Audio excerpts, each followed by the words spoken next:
So before we start, just a word of warning. If you are the type of person who hates society, if you are the type of person who believes that the most noble thing for you to do is to pull up the ladder after you've succeeded so that no other people can have the same benefits as you, if you're the type of person who, for example, continues to support Donald Trump, this is probably not the movie for you. I would strongly recommend turning this movie off now, because you're only going to get upset. You're probably going to leave a nasty comment somewhere. You're going to get all riled up. You're going to have a hard time sleeping. And let's face it, research shows that it's really hard to change people's minds anyway. You're wasting your time. So turn it off. Really, just turn this off. Okay, now that those people are gone, let's get into it.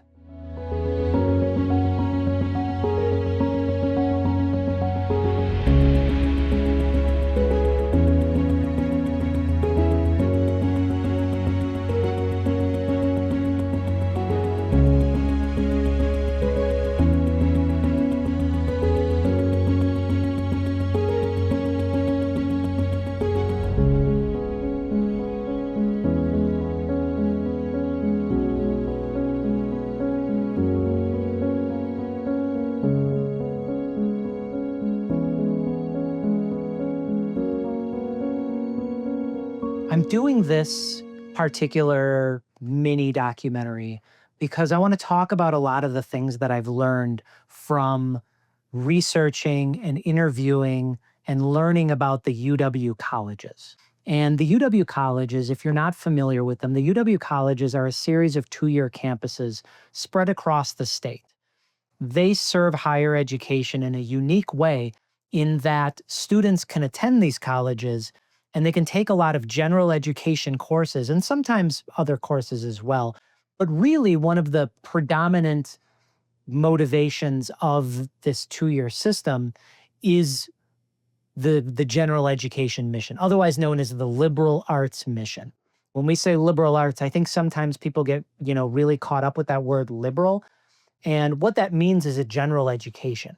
And so these two-year campuses have always had, since their founding, they've had a specific mission, a dual set of missions, which is affordability and access, ensuring that people in far-flung places in Wisconsin had an opportunity to experience higher education without driving 1.5 hours, 2 hours to the nearest university. And so what made the two-year campuses so special, and what continues to make the two-year campuses special, is that students can go to those campuses, they can get the first 2 years of their college education finished, and they can save a bunch of money, and they can live at home, and it's nearby. They don't have to drive to a university necessarily. They don't have to go live in the dorms. They don't have to go 3 hours away sometimes.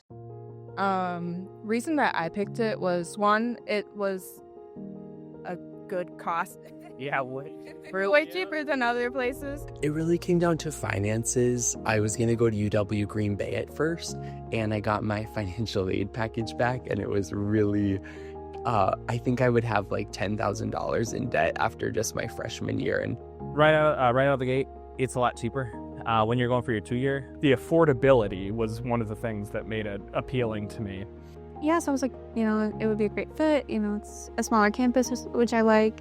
It was close to home, so. And I think the other thing was the price. My sister went here. A lot of my family just did gen ed, so just people I know. And I like the commute too. I think that's another thing is for a 4-year college, I didn't want to live on campus. I never really felt comfortable doing that. That was the purpose of the two-year campuses. That purpose still exists today, but it's under threat. It's under constant threat by budget cuts. It's under constant threat by administrators who don't understand that mission. It's under constant threat from politicians who try to turn education into a business every chance they get. And it's under constant threat by the lack of understanding that a lot of people have about the two-year campuses and that mission of access and affordability.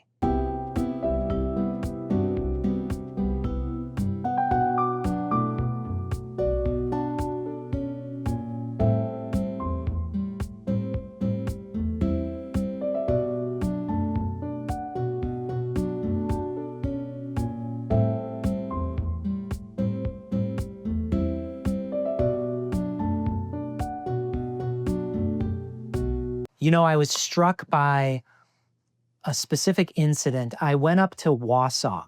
I was going to talk to a student at UW Stevens Point at Wausau, which is a 2-year campus affiliated with Stevens Point. After each of the 2-year campuses merged with the university, there were some changes that happened at the UW Wausau campus. And this particular student, it was really fascinating because I got to know her through her community outreach. And it was really neat because it gave me a chance to see students utilizing their education to become better citizens of a community.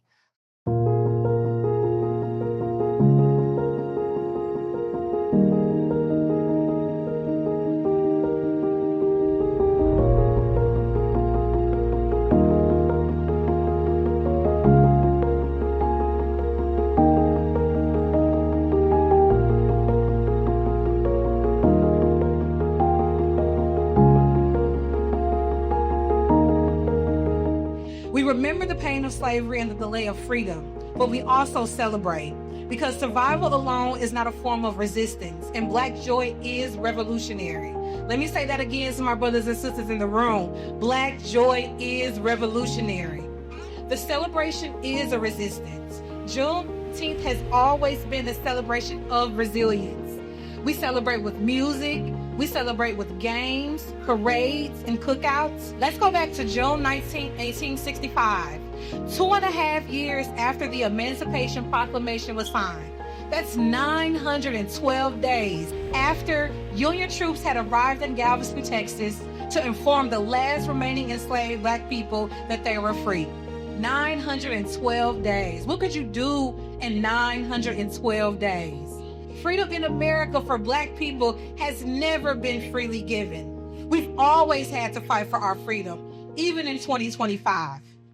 Back in 2020, Wausau had the George Floyd demonstration, and it was myself and several other really committed community members who had came together, and we were going to try and do a demonstration. Wausau obviously is a community that has a smaller Black presence.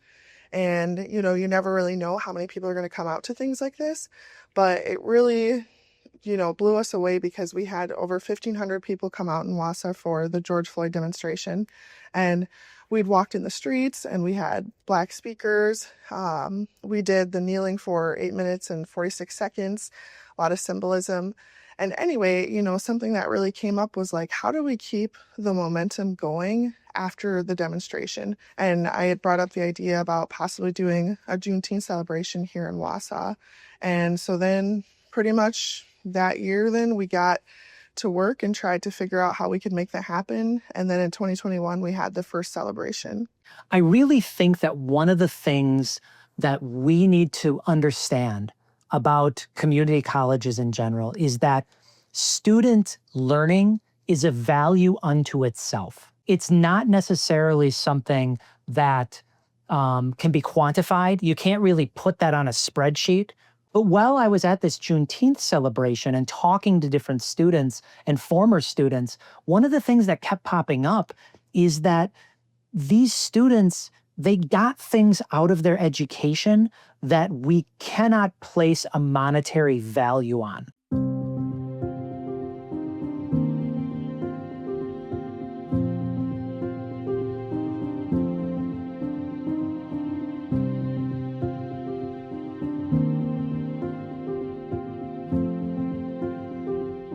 So I did video production stuff. For business club, we always like to do like fun events things when it was close to like the holidays.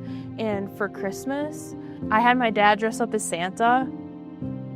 The experience was just fantastic. I met some of my closest friends here. So we had a trip to the Milwaukee Art Museum. We also had a trip to China Lights. I had so many friends, and it was easy to get leadership opportunities. Like I was an ambassador, and I helped the drama club plan a trip to New York City. With our kids, when they have the spring fling, it was actually last week, and every year, they always bring a rock wall, and they did this year for a while. We had a little break in the rain, and our kids love it. Our oldest specifically, she is a fiend. She's 3 years old and she climbs that wall like I do. Like she's just up and down that thing as much as she can. anytime we talk about our school or anytime we say like, hey, mom and dad have to go to school, is the rock wall there? Is the rock wall there? So there's a lasting memory for her already. Mommy and daddy school has the rock wall, and it's awesome. We love that we can involve our family in our school life. For our geology classes, we would go to the museum and we would do lab assignments in the museum. We love a good 2-year school. Yes, exactly. And then Mardi Gras, which is a really big event. It was a tradition for, I think, 25 years. I don't know. I've had nothing but amazing experiences. Well, for me, I spent a lot of time in the Multicultural Resource Center, and that was a very vibrant community. And it was always like a really diverse group of people, like different races and different age groups of people. And it was just a great hub to meet people and socialize in between classes. We tried to plan a lot of events on campus too, just to bring more activities and more life to the campus. And so what helped me transition to the 4-year campus was that I got involved right away with their Multicultural Resource Center, getting a student job position there, and then just meeting my mentors and my community there as well. When I was an ambassador, I was getting really great public speaking experience. During that first week, I went to some meetings and started volunteering immediately. So it felt like, kind of I was finding a niche pretty early on here. Gonna miss it. Yeah. I'm so mad. I was Curtis is going away. I'm so mad. I'm sorry. I felt a lot of anger today, I think. We have to stop treating education as a business. Education is not a business. Business is a business. Education is education. And we use this metaphor because we want everything to fit into these nice little slots really easily. And it becomes real problematic because once you start thinking of education as a business, you start treating students like customers, right? And students are not customers. Students are going in and getting an education, and we have a responsibility to educate them, right? We don't have a responsibility to give students what they want as consumers, right? The whole point of education is to help students learn what they don't necessarily think they need to learn. We corporatize education in a lot of different ways. And I'm not really good at talking about this, but I do know someone who is really good, Dr. Neil Krause. And so I'm going to let him explain it to you because he's really good at it. Public higher ed used to be, in this country, very cheap. In many cases, community college was virtually free, right? Several decades ago, because it was publicly funded, because it wasn't contingent on tuition, right? We've moved away from that system, which has only hurt students, and it's only hurt the educational institutions themselves.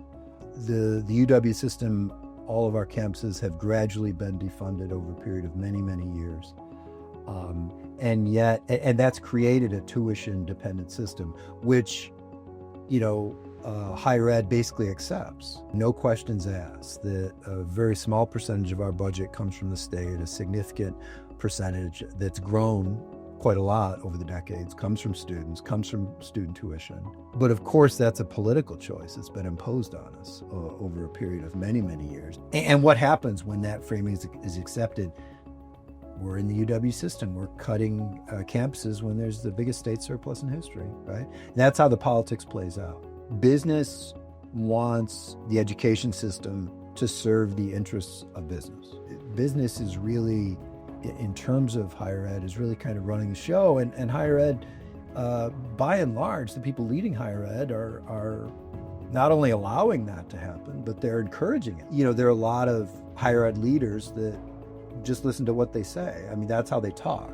They accept that framing, and higher ed is constantly getting advice for what programs it ought to keep or not from business, as if business is just a disinterested party, as if employers are really concerned about this 24-year-old who has $60,000 in student debt. Business is always going to represent the interests of business, and I would too. I'm not going to get up there and talk about how we haven't raised wages of our employees and we're working to destroy unions and we ship jobs overseas. I'm not going to talk about that stuff. That stuff's all a loser, right? I'm going to talk about, we love the local university, but we just can't find enough skilled workers. And to me, that's one of the most frustrating things. That's such an obvious point. Education has to talk differently about it. education. Nobody's going to represent education. That's how things have gone, right? That's what's killing higher ed, because then higher ed is then blamed, and then, as you say, it's tuition dependent, and then so the typical graduate has more student loans, makes less money in the labor market, and then that's again, all that is used against higher ed, and it just sort of repeats. Another thing that community colleges need, especially the UW colleges campuses here in Wisconsin, is they need a budget for recruitment, retention, and outreach. Where we needed help desperately at Fox, and that's going to be the same for many schools in the two-year community college system. We need marketing. Marketing is key. I remember they had billboards. Sometimes they'd be at like community fair type events. I think they used to have a bigger budget for those things. Marketing. It is what we needed more than anything, because marketing and sending those recruiters out into the schools to talk to the high school students directly, to talk to the high school guidance counselors directly, that is what is going to bring people to a small campus like this. And now I don't really see their marketing as often. We need advertising, because one thing that did happen with the restructuring in 2015 is we lost the people that were going out and doing recruiting. They never promoted it. Even when I was a student here, I talked to my business professor and I'm like, why don't I try to go to my high school and talk about it? Because this is a resource that a lot of students can use. It's really telling the story of the two-year campuses and ensuring they get a marketing budget to be able to spread the word, and also spending time in those high schools. We couldn't just keep going without the structure of the UW colleges. Yeah. You know, the curriculum and the academic structure and all those things. And not to mention the marketing and the outreach, and it's like we can't just keep doing our thing. Yeah. Even when I think back to high school, I knew it was an option, but again, I didn't necessarily think of it as an option for myself because of the track that I was on. And what I try to explain to people over and over again, and it never really gets through because we're obsessed with treating education as a business, is students at community colleges, students at the two-year UW colleges, they didn't necessarily self-select to attend that particular college. What we do really well, and what a lot of community colleges do really well, is they go out into the community. They visit high schools, they go to events, they get their names out there, they put up ads and say, hey, listen, you want to save a bunch of money? Get your first 2 years of your education done. And that outreach is so important, because we are reaching a different population of students than those who self-select for college.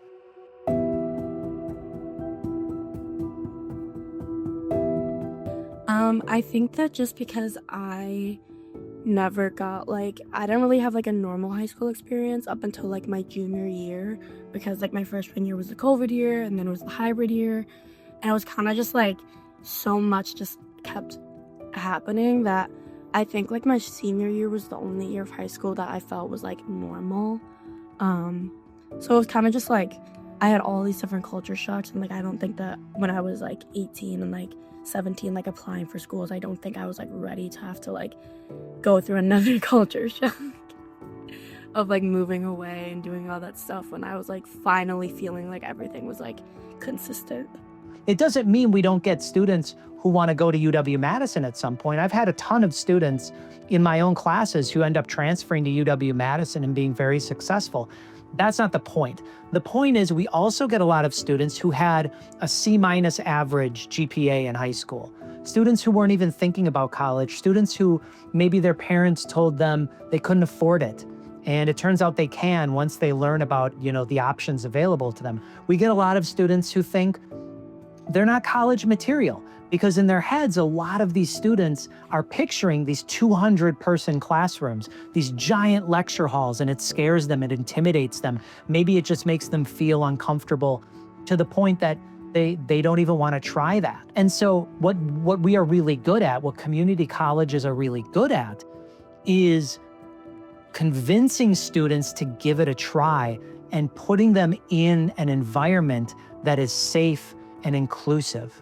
I think that this really feels like what people imagine college will feel like. All under one roof, everyone's studying and focused on just, their educational or their knowledge growth. Honestly, the professors here are so wonderful and always willing to help and support us. So it was really nice having that kind of foundation. Community colleges are very, very good at going into high schools, giving those students an opportunity to affordably try college in a smaller classroom size, in a smaller community that allows them to feel more comfortable when they start.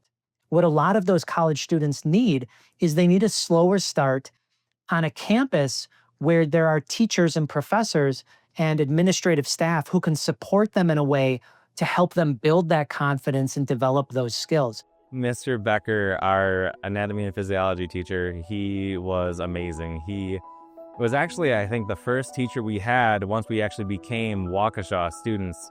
We took A&P over the summer, and he made it fun. He hadn't answered any question we had. He was always available to help us out. He was willing to stay late for us when we needed it. Anytime we had a question in or outside of class, we could either go to his office or send him an email, and he was always right there to help us out. And Professor Ann Herder-Rapp, she was somebody who was super supportive of me. She taught a race and ethnicity class, and I had lots of conversations with her about race and ethnicity. When I came to her classroom, because of having some of those personal connections, I think that was another reason why it was just so easy to connect with her. My internalized racism definitely came from growing up in Wausau, a predominantly white city. Actually, what really helped me unpack this was taking a sociology class at UWSP. It was called Sociology of Race and Ethnicity. And so after taking that class and learning about it, it was kind of a catalyst for me to understand, like, oh wow, that's exactly what I've been experiencing. And now that I can put words to it, now I can start unpacking it. When our students finish 2 years at the 2-year campuses and they go on to a 4-year campus, to Madison, Eau Claire, Whitewater, Platteville, wherever, they end up being very successful. Our graduation rate with an associate's degree in 3 years was 49%, and that compared to 27.8% nationally. And our transfer rate, that was the thing that really made me excited, was 84%. So our students were going on to finish, and they were doing really well. And then after they transferred, their completion rate at a 4-year UW was 82%, the highest in the state. Another argument that a lot of people make, and this one drives me crazy too, is people say, well, enrollment plummeted at the 2-year campuses. Enrollment was going down so fast, they had to close UW-Waukesha. They had to close UW-Fox Cities. They had to close UW-Richland. And it drives me crazy because nobody ever asks why enrollment plummeted. Because if you look at high school graduation rates during this time, you don't see a massive drop in high school graduates.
I don't think they cared. I think they view the 2-year campuses as a problem. Nothing explains the drop in enrollment at UW-Waukesha, UW-Fox Cities, UW-Fond du Lac, unless you take into account the possibility that recruitment was just not being done enough. There are different populations of students. We don't talk about this enough. We lump high school graduates into this big group of people. And to some degree, we make the case that, oh, some students should go to college and get a 4-year degree. And then some students should go to a tech school and they should go into a trade. And we kind of make that distinction, but we're simplifying the student experience. And this is important. And the reason this is so important is because a lot of 4-year universities have treated the 2-year campuses as competition. They have competed for the same populations of students, regardless of whether those students would be more successful at a 2-year campus with smaller class sizes, more affordability, or whether those students would be more successful in a 4-year campus living in the dorms, attending big lectures, having a more hands-off approach to their education. When I talked to people at UW Richland after it merged with UW Platteville, the nearby 4-year campus, one of the things that they talked about was the fact that the 4-year campus was potentially taking students who should have been attending the UW Richland campus. I heard more of this when I started interviewing people and talking to administrators and teachers at UW Waukesha. There was a tremendous fear that over a couple of years, UW Milwaukee had been poaching students, had been actually taking students who were supposed to go to UW Waukesha and getting them over to the main campus, getting them over to UW Milwaukee's campus, where tuition was more expensive, where there was a pressure to fill the dorms, right? UW Milwaukee at the time, and still is to some degree, but at the time was facing some enrollment issues. At the time, it was facing some budget issues, right? We as a university system need to focus on synergy. And I hate that word. I'm never going to use that word again, I promise. But in this case, the idea of collaborating rather than competing makes a lot of sense. I wasn't really prepared to go to college. So I learned a lot about what college was here compared to what high school was. I'm not sure I would have ended up making it if I would have went directly to Milwaukee. I didn't decide to go to UW Manitowoc. I remember this feeling of like, everyone here is starting over. Everybody's getting a fresh start here. So there are all these things, and because it's such a small student body, it's so much easier to take advantage of those opportunities. There's less competition, Oh, and then also, like I mentioned, I was the student executive director at the Multicultural Resource Center at the Wausau campus. And so what helped me transition to the 4-year campus was that I got involved right away with their Multicultural Resource Center, getting a student job position there, and then just meeting my mentors and my community there as well. Community colleges need a strong curriculum. When I was talking to people up at UW Wausau, one of the things I noticed in searching through the course catalog at the Wausau campus was there really didn't seem to be a clear path forward for prospective college students. And that becomes a problem because when there's not a lot of recruitment, when there's not a lot of marketing, these campuses are relying very, very heavily on word of mouth. If high school students know that they can't complete the first 2 years of their degree at a particular campus, they're not going to attend that campus.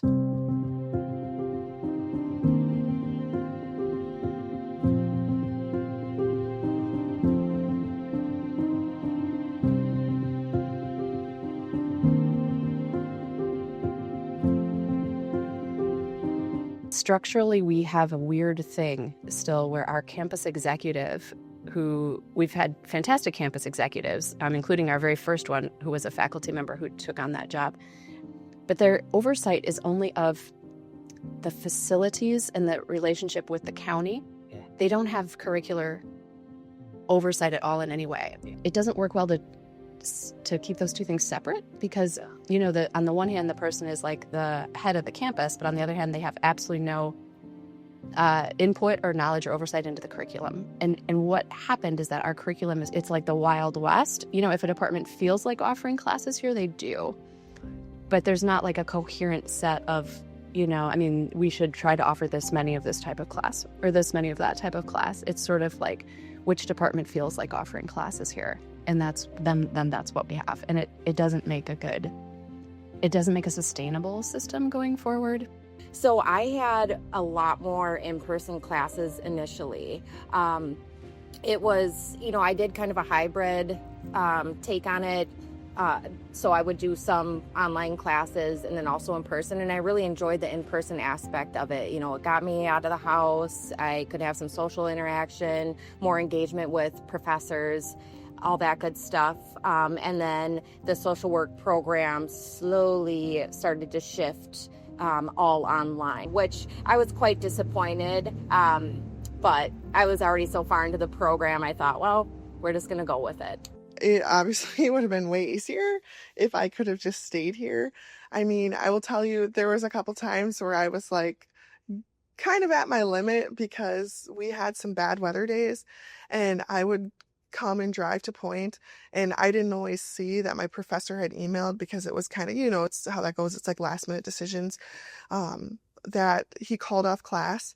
And then that happened like 2 different times where I went to class, literally paid for the toll or whatever for parking, and then just to find out the class wasn't there.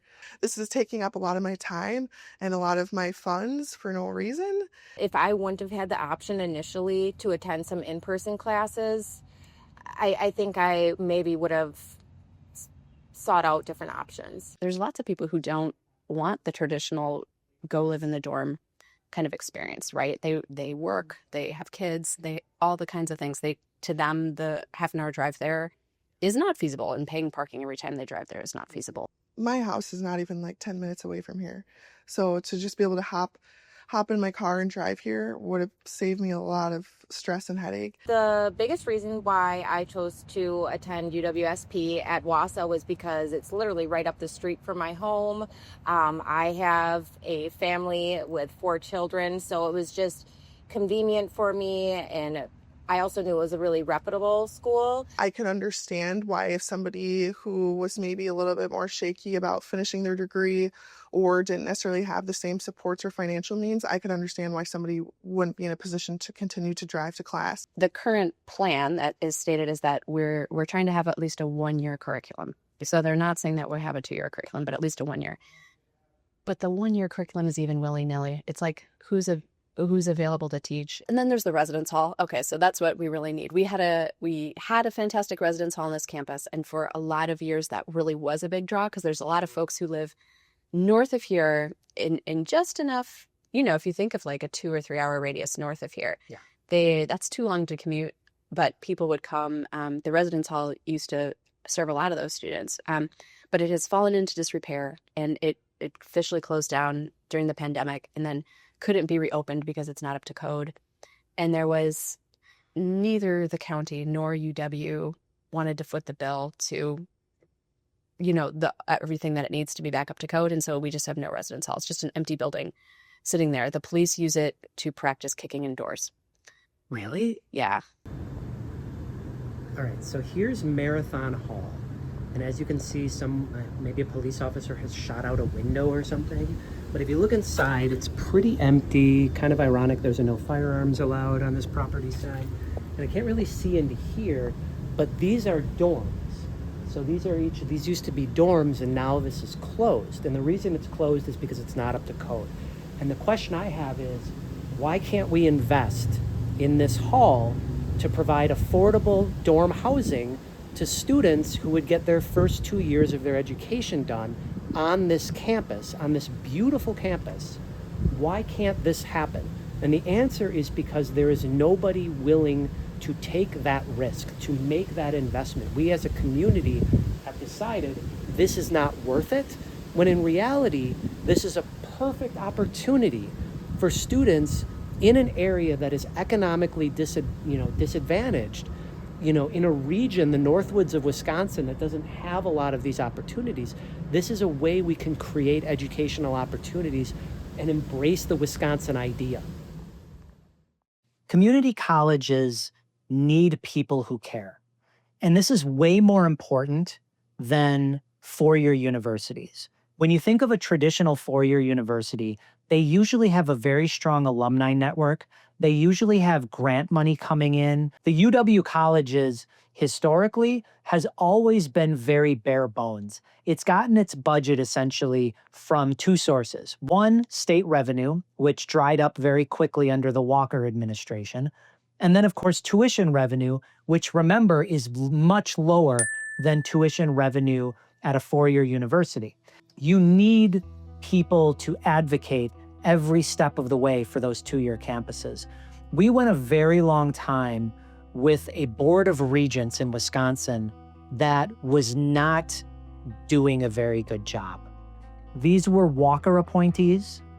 Scott Walker was very, very good at finding probably the most incompetent people possible to sit on the board of regents, mostly people who had donated a lot of money to Republican campaigns in Wisconsin.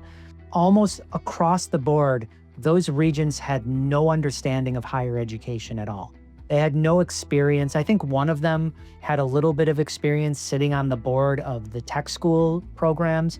But other than that, it was really obvious that these were businessmen and businesswomen who wanted education to be run like a business. And I want to tell you a story because I think this really cements what we were going through during the times. So Scott Walker and the Republicans cut about $250 million from the University of Wisconsin base budget. And it caused a lot of problems because at the same time, he froze tuition. And so there was no way for us to raise additional money. And the two-year campuses suffered a lot because that was the source of our funding, right? And it was tough. We had to undergo a very massive reorganization that made it more difficult to do outreach. It made it more difficult to recruit. And so we were struggling. And one of the regents, one of Scott Walker's regents, came to our campus to do a tour. And he sat down with a bunch of us. He sat down with some teachers and some leadership and then a couple of students. And he asked us, how are things going? And we said to him, you know, things are tough. We were honest with him. We were like, morale is in the toilet and we're struggling. You know, this is really, really hard. This is a massive budget cut. And then I'll never forget this regent who was playing with his gold ring, just sort of fingering his gold ring as he's telling us this story. He said, because he owned a bank. He ran a bank. That was his job. He did not have higher education experience. He had banking experience. And he told us this story. There was a woman at his bank and her attitude was bad. And one day he brought her into his office and he pointed out that she was having a bad attitude and he threatened to fire her. And then he told us after that her attitude improved. And we just sat there slack-jawed, staring at this guy, wondering what exactly he wanted us to do. Did he want us to fire the students? Did he want us to fire the teachers who were admirably doing their best? Like, it did not even occur to this man that he should be supporting us during this tough time. His instinct was to tell us to basically suck it up or fire people. And that's not what a community college needs. A community college needs leadership that cares. Right now, in talking to the leadership on the two-year campuses, I can tell you over the last year and a half, I've had a lot of conversations with people who are doing the Lord's work. They care a lot. And so any support that they can get from administrators higher up makes a world of difference. It makes a tremendous difference. It matters when state legislators go out and publicly talk about how important higher education is. It matters when regents go out and defend higher education, defend the Wisconsin idea, push back against the corporatization of college. All of that matters. You need leadership to care. I was thinking about this a lot when I attended UW Waukesha. For decades, they had something called the pancake breakfast.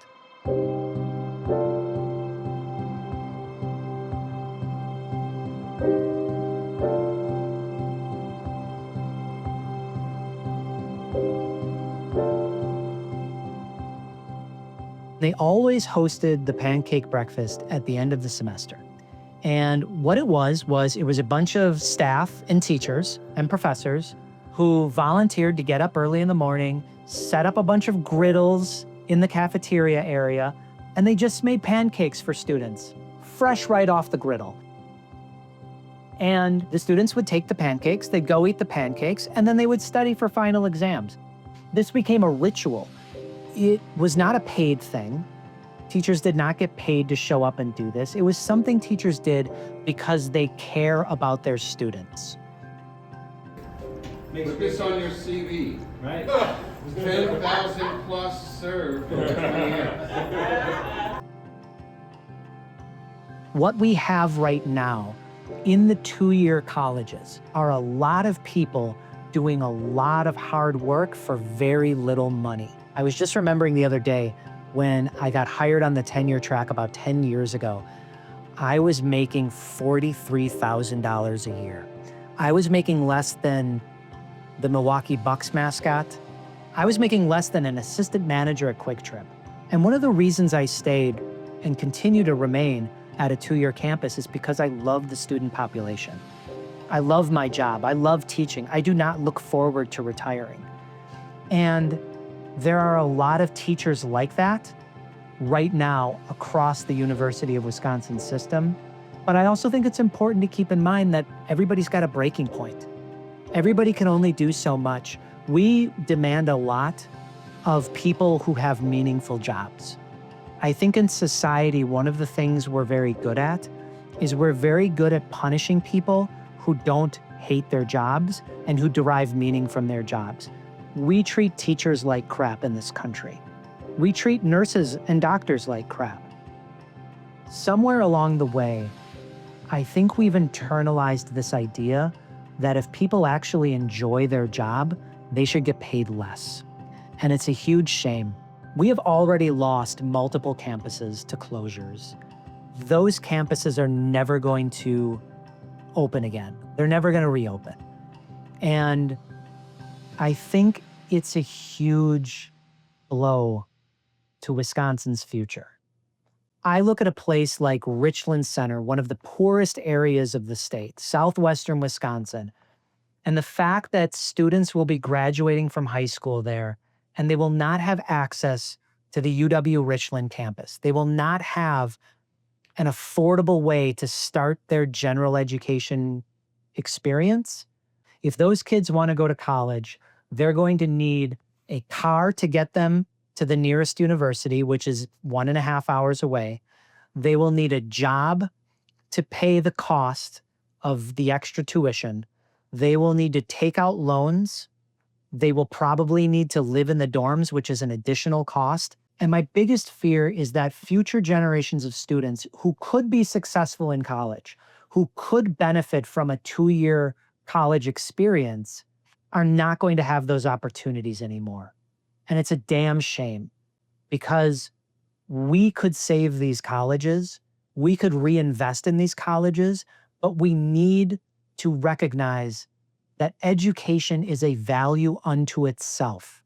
It's not just about getting a job. It's about becoming a better person. It's about becoming a better citizen. It's about learning how to invest in your community, how to take part in your community. It's about learning how to become the best person you can be. It's about learning about history. And I think we need to fight harder.